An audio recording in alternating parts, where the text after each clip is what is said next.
Wait, what is a mananangle, mommy? What is that? I don't know. It's like a sort of. Can you describe it?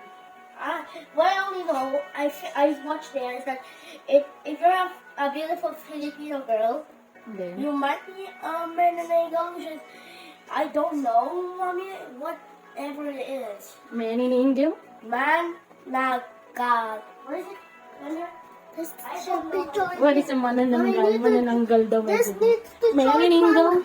I know. This Yeah. one needs to join. Baro ko muna. It's like a monster, and it prays. Its favorite praise. It likes to mostly prey on you, like Filipino women that are pregnant. Yeah. Mommy. And I guess it was. that girl will turn to a bat.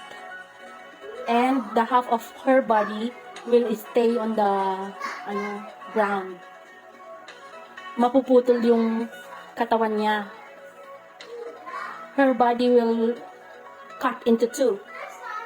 The upper part can fly and look for food like the baby inside the mommy's tummy. And the other part will just stay on that place. That's a manananggal. It's a manananggal. It's a manananggal. Manananggal.